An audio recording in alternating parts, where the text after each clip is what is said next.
ఏ విషయమైనా మనం శాంతంగా సవ్యంగా పరిష్కరించుకోవాలి, ఉద్రేక పడకూడదు. దేవయ్య గారు, మీకు చెప్పేదేదో చెప్పండి. ప్రెసిడెంట్ గారు, విశ్వరూపం గారు రోజు రోజుకి ధరలు పెంచేసి మమ్మల్ని నానా బాధలు పెడుతున్నారు. ఇక మీరే రక్షించాలి.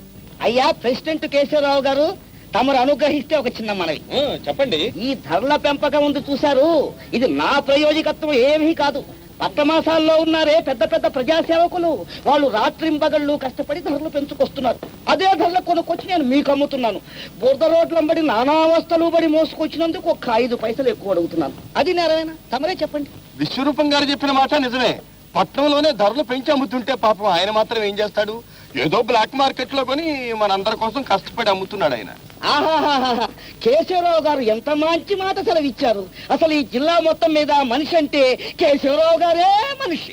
అది సరే, మనం ఈ చిక్కుల్లో నుంచి బయటపడి ప్రజలందరూ సుఖంగా బ్రతకాలంటే ఒక్కటే మార్గం. విశ్వరూపం గారిని కూడా ఇక ఆటే కష్టపెట్టి ఏం లాభం లేదు. మనమే ఒక కోఆపరేటివ్ స్టోర్స్ పెట్టుకోవడం మంచిది. మళ్ళీ అదెందుకు? నా కొట్టుందిగా. అలా కోఆపరేటివ్ స్టోర్స్ ప్రారంభించుకోగలిగినాడు గవర్నమెంట్ వారు సరుకులన్నీ మనకు సరసమైన ధరలకు సప్లై చేస్తారు. అవి అందరూ కూడా సమానంగా పంచుకోవచ్చు. అది విషయం. అమ్మ కేశవరావు, కోఆపరేటివ్ స్టోరే కావాలి. ఈ సొసైటీల గురించి మీకేం తెలుసయ్యా? గోంగూర ముందు అందరి దగ్గర డబ్బు బాగా వసూలు చేస్తారు. ఆ తర్వాత కమిటీ మెంబర్లుగా తయారై వచ్చిన సరుకంతా బ్లాక్ లో అమ్ముకొని మేళలు కట్టుకుంటున్న సంగతి మనం ఎన్ని చోట్ల వింటం లేదు. ప్రజాసేవ చేస్తామంటూ వచ్చి ప్రజాధనాన్ని దోచుకునే దుర్మార్గులు లేరని నేను అంటం లేదు. కానీ ప్రజలందరూ స్వార్థాన్ని మరచి అందరూ ఒక్కటై నిలబడ్డ నాడు ఏ మోసానికి అవకాశం ఉండదు. మన గ్రామం కూడా అభివృద్ధిలోకి వస్తుంది. అంతే. ఆ కంకరపాలెం ప్రెసిడెంట్ ఇలాగే కబుర్లు చెప్పి 10,000 రూపాయలు పకోడీల్లాగా తినేశాడు. బాగా వింటున్నారా? అయ్యగారు బాంబులు లాంటి మాటలు మాట్లాడేసేస్తున్నారు. అంతే.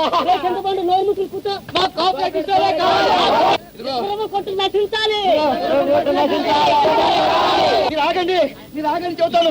ఊళ్ళో పెద్ద మనిషిని పట్టుకొని మీరు ఇంత మాట్లాంటారా? బుద్ధుల్లో వాడు ఇక్కడ ఉండడు. మహాజన్లో రండి పోదాం. నాకు కోఆపరేటివ్ స్టోరే కావాలి. ఆ కోఆపరేటివ్ స్టోర్స్ పెట్టుకోవడానికి తూర్పు సందులో ఉన్న మా స్థలం గ్రామానికి ఇస్తున్నాను.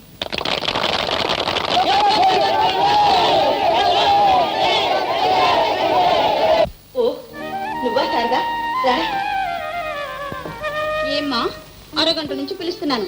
ప్రెసిడెంట్ గారి భార్యవనా? మేడకి కూర్చున్నా? చాలేవే, ఊరు నుంచి ఎప్పుడు వచ్చావు? నిన్ననే. శ్రావణ శుక్రవారం నూనె వస్తున్నాను, నువ్వు త్వరగా వచ్చేసేయాలి. అలాగే, ఇంట్లో పనులన్నీ త్వరగా ముగించుకుని. నీకేం పనులు లేవే, ఇంట్లో నువ్వు మీ ఆయనగా ఉండేది. పిల్ల పీచు ఏ బాదరబందీ లేదు. అదృష్టవంతురాలు. ఏం అదృష్టవంతురాలు లేమ్మా. కాయ కాసినప్పుడే చెట్టు బ్రతుకు సార్థకం అవుతుందంటారు. మా సీతమ్మ ఈ పాటికి 4 పిల్లల తల్లి కావాల్సింది. ఆ దేవుడికి ఎందుచేత దయ రాలేదో ఏమిటో. చూడు సీతమ్మ, సంతాన గోపాలస్వామి గుడికి వెళ్ళి. అబ్బబ్బబ్బా, ఎక్కడికి వెళ్ళవసరం లేదు, నువ్వు ఊరుకో. ఉన్న 3 పిల్లలతో నేను అవస్థ పడుతున్నాను చాలదు, ఇంకా సీతకు కూడా ఎందుకు అవస్థ? 4 ఏళ్ల పాటు ఇలాగే సుఖంగా ఉండనివ్వు. వస్తాను సీత, ఇంకో చాలా మందిని పిలవాలి. ఉండు సరదా.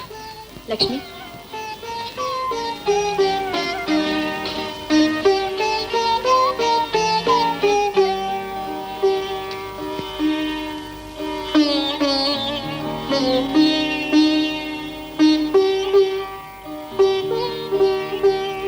ఇవ్వండి పాలు తీసుకో.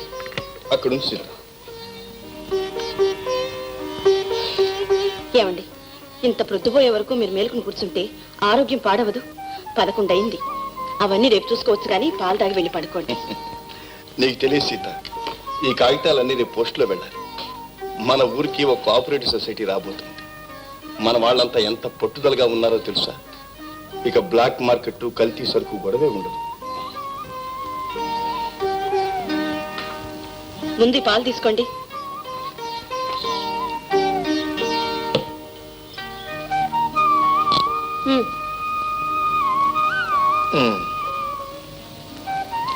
అన్నట్టు కాలేజీకి జీతం కట్టాలని రాశాడు కదా వేణు, డబ్బు పంపించారా?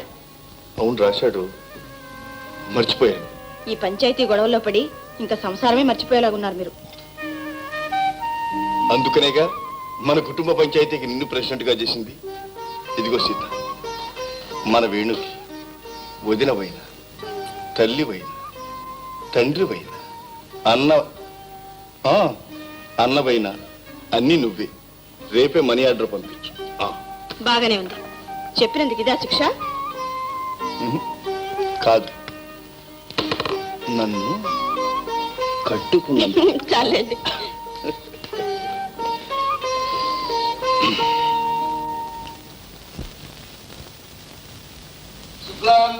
విష్ణు శశివర్ణం చతుర్భుజం ప్రసన్నవదనం ఛాయేత్ సర్వవిఘ్నోపశాంతయే.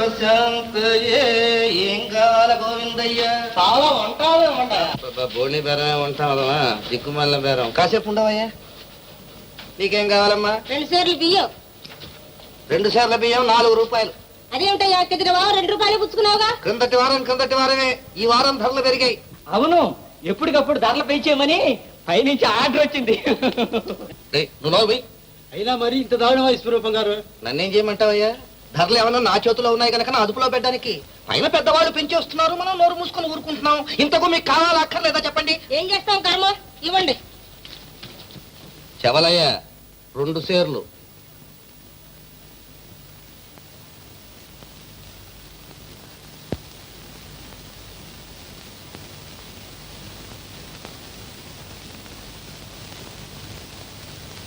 చెవలయ్యా 1/2 సేరు.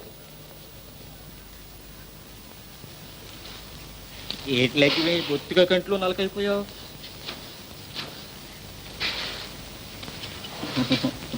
ఇంతో సేటి నోరు మూసుకుని పట్టుకెళ్ళ. అంతే, కొలతే ఇంకేయం కొసరు కోరొద్దన్నారంతే కొట్లోనూ. ఎవరు కమిటీ నంబర్ గారా? నీకేం కావాలయ్యా? షేరు మినప్పయ్యా. సేరు మినప్ప 3 రూపాయలు. 3 రూపాయలు ఏమిటయ్యా? మినప్పయ్యా. ఇలా పెంచేస్తే మేము బ్రతికేదట్టగయ్యా. బాగుందయ్యా వరుస. ఊళ్ళో మన వాళ్ళంతా నానా బాధలు పడిపోతున్నారు. ఏదో చేతనైన సహాయం చేద్దామని జాలి పడి కొట్టు పెట్టినందుకు బాగా బుద్ధొచ్చేలాగా అడిగావయ్యా. ఈ రోజుల్లో మంచిని గురించి ఆలోచించేవాడి మూతి పళ్ళు రాలగొట్టాలి అన్నారు. కొంటే కొను, లేకుంటే పో. అవునులే, 10 మైళ్ళ చుట్టుపక్కల మరో కొట్టు లేదనే కానీ ధైర్యం. చాలండి చెప్పొచ్చారు. ఇంకో కొట్టే ఉంటే మా అయ్యగారికి ధర చెప్తారేటి, సగానికి సగం తగ్గించేస్తారు. ఎవరయ్యా? నువ్వు నోరు పుస్తకం లోపలికి వెళ్ళు. వెళ్ళవే వెళ్ళు. నీ రాజరికం ఇంకెన్నాళ్ళో చూస్తానులే. ప్రెసిడెంట్ గారితో చెప్పి అంతే చెప్తాం. పదండి.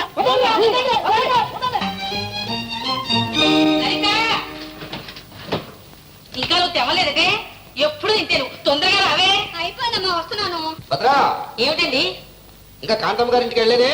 నేను వెళ్ళడానికి సిద్ధంగా ఉన్నా. ఇంకా మీ అమ్మాయి గారు ముస్తాబ్ అవ్వలేదు. ఏంటి వెళ్తా? ఇదిగో పేరెంటంలో శనగలు ఇస్తారు, అవి కాస్త వేయించుకు తినేవు. ఎండబెట్టి తీసుకొచ్చి కొట్లో పోయి అమ్ముకుంటాను. ఆ మాత్రం నాకు తెలుసు. భద్రా, కాస్త మంచినీళ్ళు ఇవే. అక్కడున్నా ముంచు తాగండి. అబ్బా, నీ చేత్తో ఇవే.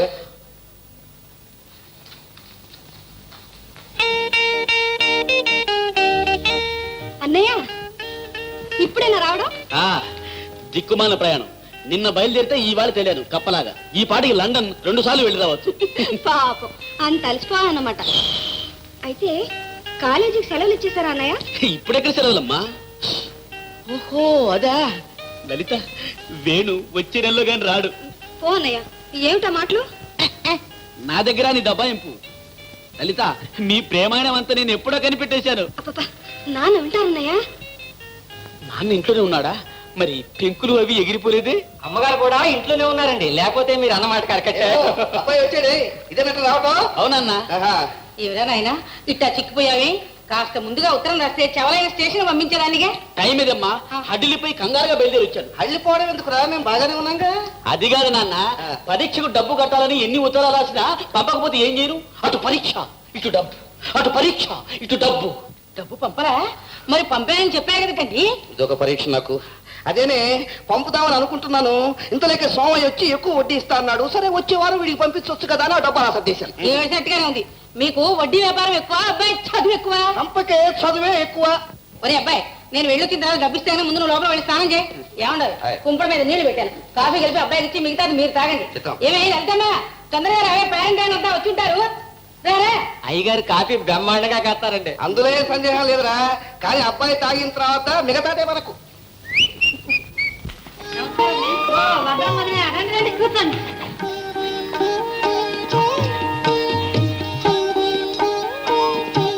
రామ్మ సీతమ్మ రా. అమ్మాయి నీ కోసం ఎదురు చూస్తుంది.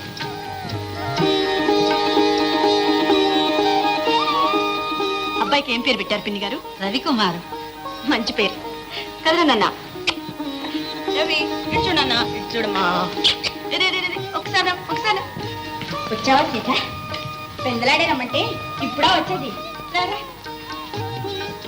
ఎవరమ్మా ఆవిడ మీ అమ్మాయితో అంత కలుపు కొలుతనంగా ఉంది సీతమ్మ గారని మన ప్రెసిడెంట్ గారి భార్య ఆయన తగ్గ ఇల్లాలు ఇల్లాలు ఇటుక రాయి మంచి మనుషులు మురిసిపోతున్నావు గాని ఇలా పిల్లవాడిని ఎవరి చేతికి పడితే వాళ్ళ చేతికి ఇవ్వకూడదు గుడ్రాలు ముద్దు పెట్టుకుంటే బిడ్డలు కాస్త గడ్డలై ఊరుకుంటారు వెళ్ళి కాస్త దృష్టి చాలేవమ్మా మహా చెప్పొచ్చావు ఇది నాలుక తాటి పట్టే ఎవరికి తాటి పట్టే తర్వాత నీకే అర్థం అవుతుంది ఏమోయ్ ఇవాళ ఏమైనా వాయిదా ఇవ్వడం ఉందా లేదా మేము ఇంకా బోర్డు నెలకి వెళ్ళాలి పేరంటారు ఇదిగో ఇచ్చేస్తున్నాను భద్రమ్మ గారు ముందు ఆయన మా సీతకి ఇవ్వాలని అవ్వా అవ్వా ముందు ఆయన పిల్ల పీసు లేని వాళ్ళకి ఇచ్చుకుంటారా నిశ్చేపల్లా పిల్లలు ఉన్నవారి ఇలాంటి పొరపాటు పని మరెప్పుడు చేయదు భద్రమ్మ గారు సీత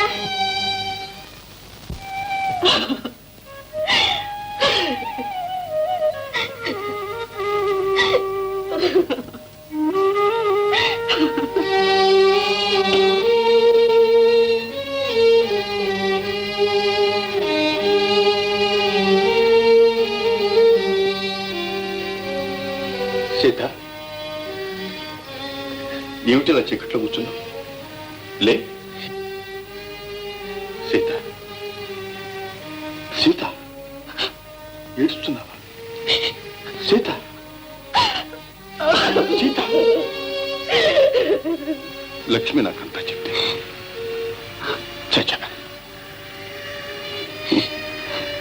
ఈ మాత్రానికి బాధపడితే ఎలా విశ్వరూపం గారికి వారి భార్య గారికి మనల్ని ఆడిపోసుకోవటం తప్ప వేరే పని లేదు అసూయలతో కక్షలతో కుళ్ళిపోతున్న నీచులు వాళ్ళు వాళ్ళ మాటలు కూడా లెక్క చేస్తే అది కాదండి నాకు సంతానం లేకపోబట్టే కదా ఆవిడ ఆ మాట అనగలిగింది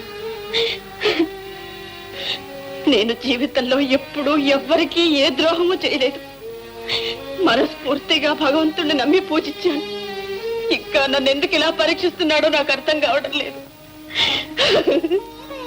సీత ఇప్పుడంటే అన్నా ఇంకెప్పుడు పిల్లలు లేరు నన్ను వేణు నీ బిడ్డ కాదు కన్న ప్రేమ కంటే పెంచిన ప్రేమ గొప్పదంట 3 ఏళ్ల పసివాణ్ణి చేరదీసి తల్లి ప్రేమ కొరత లేకుండా చేసి కంటికి రెప్పలా చూచి పెద్దవాణ్ణి చేసి అంతలోనే మర్చిపోయావా లేదండి వేణు ఎప్పటికీ నా కొడుకే సీత సీత ఇదిగో వేణు రాసి ఉత్తరం వేణు రాశాడా ఎప్పుడొచ్చింది ప్రొద్దునొచ్చింది ఆఫీస్ గొడవలో ఇవ్వడం మర్చిపోయాను కోపడకండి చదవండి